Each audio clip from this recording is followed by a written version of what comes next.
সাকিব আল হাসানের জাতীয় দলে ফেরাটা এক প্রকার অনিশ্চিত। আসন্ন চ্যাম্পিয়ন্স ট্রফির আগে ওয়ানডে ফরম্যাটে নিজেদের সর্বশেষ সিরিজ ক্যারিবিয়ানদের বিপক্ষেই এই সিরিজ দিয়ে জাতীয় দলে ফেরার গুঞ্জন ছিল টাইগার এই অলরাউন্ডারের। যদিও তেমন কিছু হয়নি। চলতি মাসের শেষের দিকে শুরু হতে যাওয়া বাংলাদেশ প্রিমিয়ার লিগ বিপিএল সাকিবের খেলা নিয়েও শঙ্কা রয়েছে। তার দেশে ফেরা নিয়েই চরম অনিশ্চয়তা রয়েছে।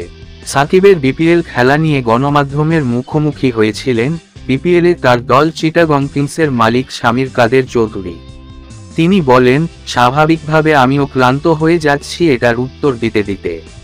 আমাদেরকেও আনুষ্ঠানিকভাবে কিছু জানানো হয়নি, তাই আমরা আশাবাদী তিনি আসতে পারবেন এবং খেলতে পারবেন।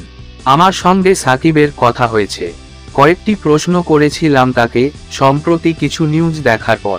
উনি বলেছেন এর একটিও সত্যি না, উনি এগুলো বলেনি। সাকিবকে নিয়ে ধোঁয়াশার কথা জানিয়ে শামির কাদের বলেন, আশার ব্যাপারে এখনো উনি কিছু বলেননি।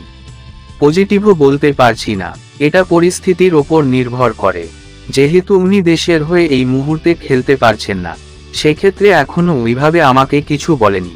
সাকিব না থাকলে অন্য ক্রিকেটার নেওয়া নিয়ে শামির বলেন, সবার সঙ্গেই আলোচনা করে একটি সিদ্ধান্ত নেব।